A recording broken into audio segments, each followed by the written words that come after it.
नमस्कार, वक्त हो गया है 5 की आंच का। मैं हूं अपर्णा मौजम। शुरुआत कर रहे हैं एक बड़ी खबर के साथ। बड़ी खबर बड़े बयान से जुड़ी हुई है। मुख्यमंत्री कौन होगा, इस सवाल पर शिवराज सिंह चौहान ने दिया है बड़ा बयान। कहा है पार्टी नेतृत्व तय करेगा कौन होगा सीएम का चेहरा। लोकसभा चुनाव में बीजेपी की जीत होगी। मैं ये सुनिश्चित कर रहा हूं, प्रदेश की 29 सीटें बीजेपी जीतेगी। तो पार्टी नेतृत्व तय करेगा कि कौन होगा सीएम। बड़ी खबर आपको बता रहे हैं, लोकसभा चुनाव में बीजेपी की जीत होगी। प्रदेश की 29 सीटें जीतेंगे।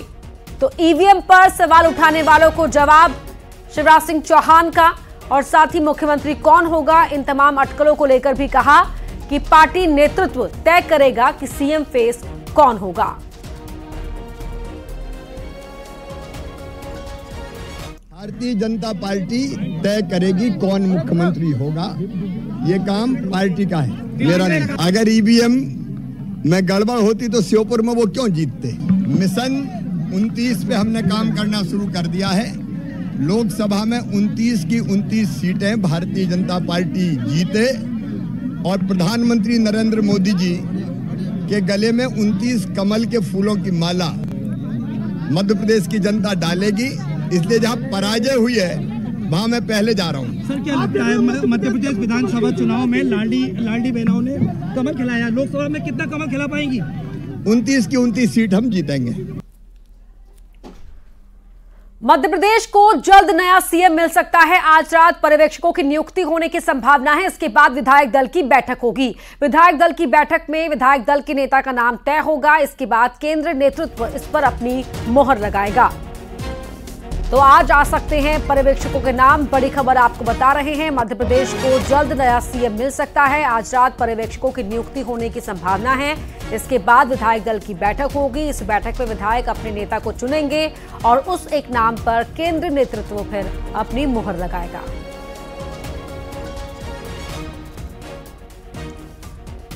तो बड़ी खबर आपको बता रहे, साथ ही बड़े चेहरे भी दिखा रहे हैं जिनके नाम इस रेस में आगे चल रहे हैं। नरेंद्र सिंह तोमर, वीडी शर्मा, ज्योतिरादित्य सिंधिया, ये वो नाम हैं। शिवराज सिंह चौहान, जो मुख्यमंत्री कौन होगा, प्रहलाद पटेल, तमाम नाम रेस में आगे चल रहे हैं। लेकिन कौन होगा सीएम, ये पार्टी का जो टॉप लीडरशिप पार्टी की है वो ही तय करेगी।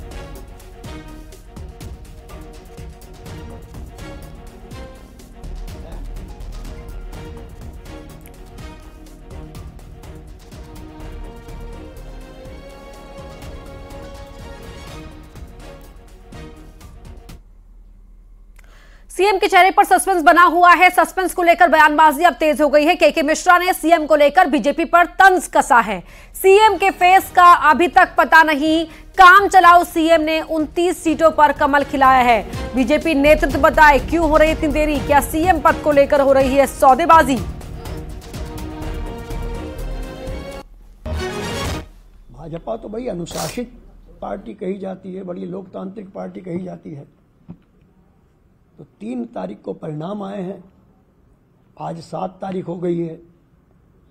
मुख्यमंत्री का आता पता नहीं है। काम चलाओ मुख्यमंत्री जी 29 सीटों पर कमल खिलाने के लिए निकल चुके हैं। तो भाजपा नेतृत्व को बताना चाहिए कि इतना विलंब क्यों हो रहा है। क्या सौदेबाजी हो रही है मुख्यमंत्री पद की?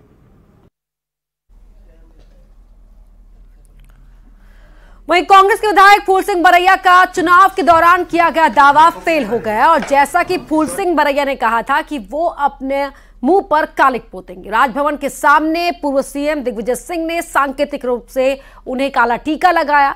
दरअसल भांडेर से कांग्रेस के विधायक फूल सिंह बरैया ने प्रदेश में विधानसभा चुनाव प्रचार के दौरान यह दावा किया था कि बीजेपी को इन चुनावों में 50 से भी कम सीटें मिलेंगी।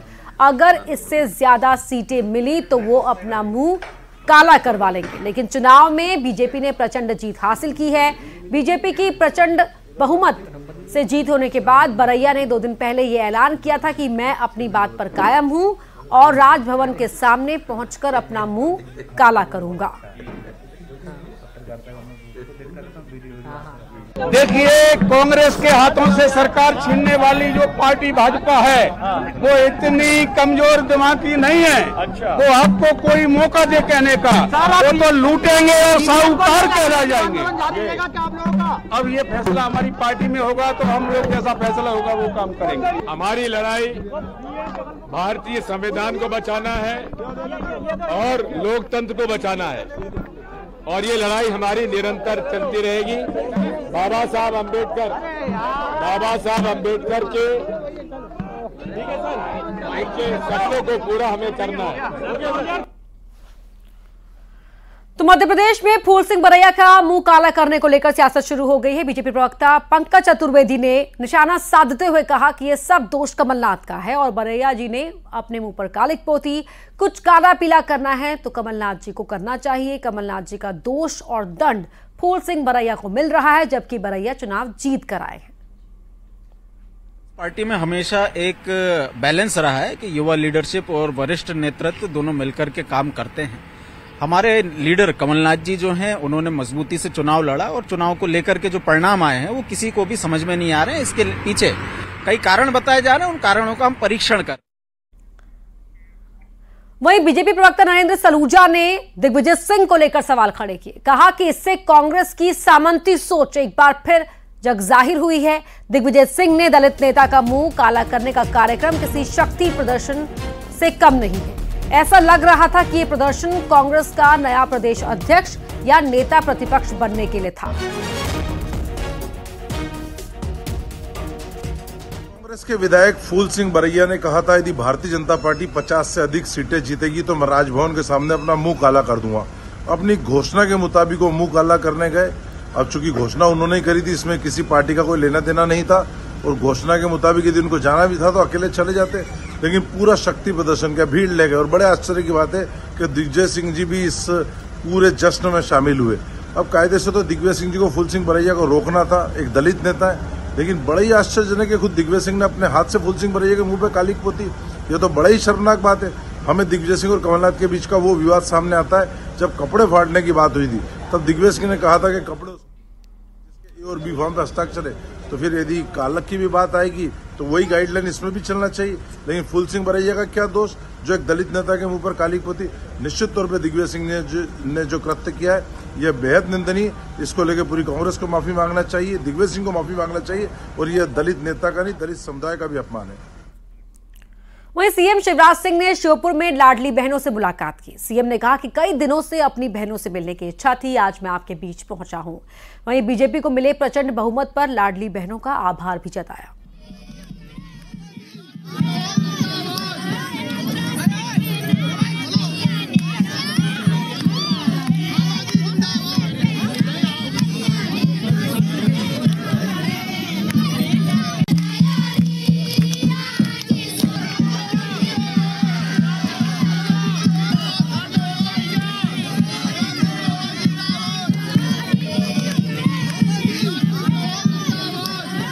आज अपनी बहन के घर आया प्रजापति और बहनों का जो लाड प्यार और आशीर्वाद मिलता है वो अद्भुत है।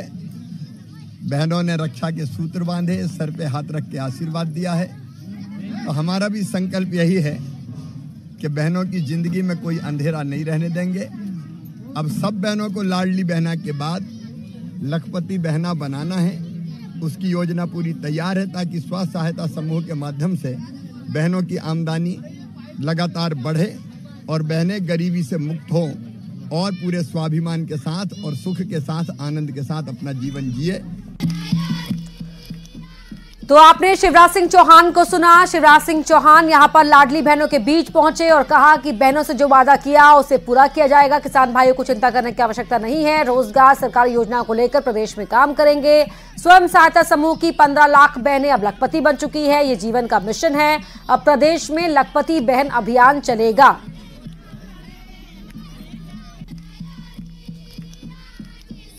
और अब बात मुरैना की, जहां बिजली कंपनी के कर्मचारियों से मारपीट का मामला सामने आया है। ग्रामीणों ने कर्मचारियों को बुरी तरह से पीटा। मारपीट का वीडियो सोशल मीडिया पर वायरल हो रहा है, जिसमें देखा जा सकता है कि एक पेड़ से बांधकर बिजली कर्मचारी की पिटाई की जा रही है।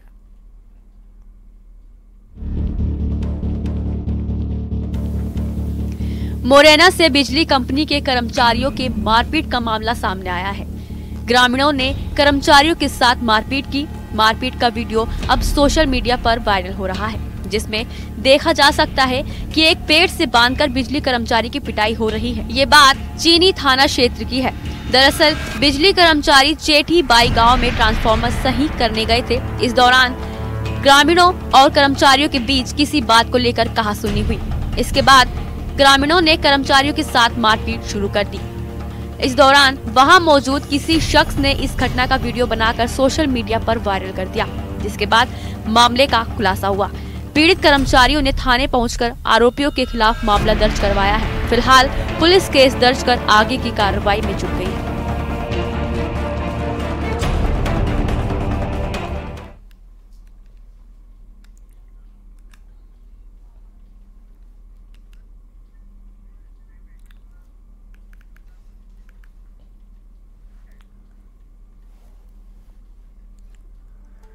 तो बिजली कर्मचारी के साथ मारपीट यहां पर की है। गांव वालों ने पेड़ से बांधकर किस तरह से पीटा, आपको इस वीडियो में दिखाई दे रहा होगा।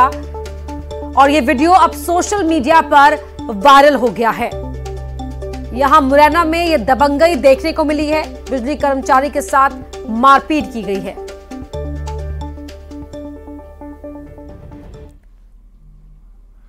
तो अगली खबर भी मुरैना से ही है, जहां सरपंच के बेटों पर रंगदारी का आरोप है। यह आरोप टोंगा गांव के गांव वालों ने लगाया है। दरअसल ग्रामीणों ने पंचायत में चल रहे घटिया सीसी निर्माण की शिकायत की, जिसके बाद सरपंच के बेटे अवैध हथियार के साथ गांव पहुंचे और गांव वालों को डराया धमकाया।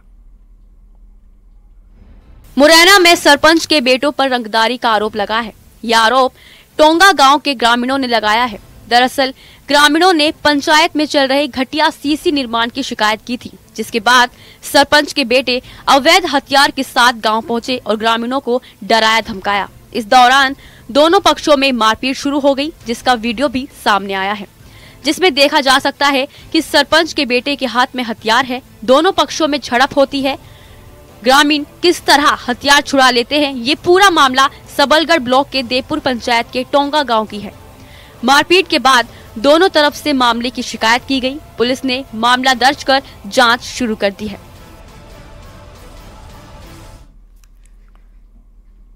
शेरों की दीदार के लिए लोग जू जाते हैं, फिर भी मुश्किल से ही एक आध शेर देखने के लिए मिलता है। लेकिन इन दिनों गुजरात के भावनगर में शेर नहीं बल्कि शेरों का झुंड देखने को मिल रहा है, जिसने अपना नया ठिकाना बनाया है। तो वही शेरों के नए ठिकाने के बाद वहां रहने वाले आसपास के लोग दहशत में हैं।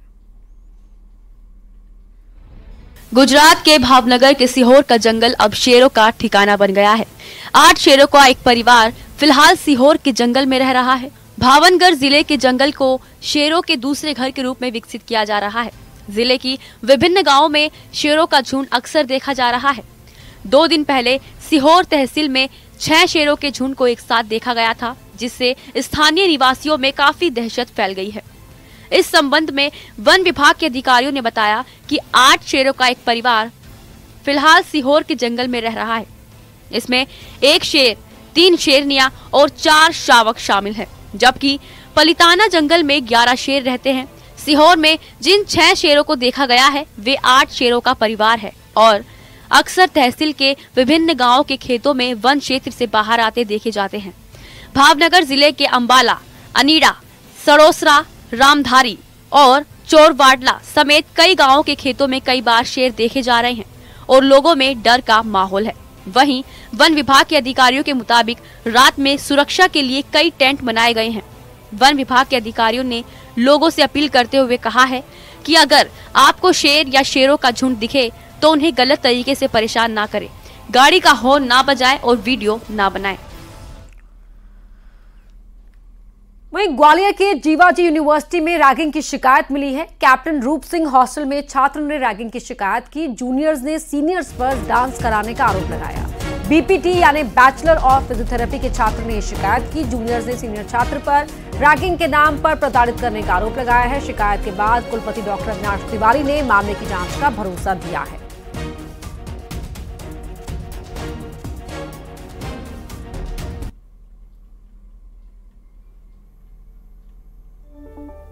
तो जीवाजी यूनिवर्सिटी में रैगिंग की शिकायत सामने आई है। यहाँ कैप्टन रूप सिंह हॉस्टल में एक छात्र ने रैगिंग की शिकायत की है। सीनियर्स पर आरोप लगाया है कि सीनियर्स उन पर डांस करने के लिए दबाव बनाते हैं, प्रताड़ित करते हैं।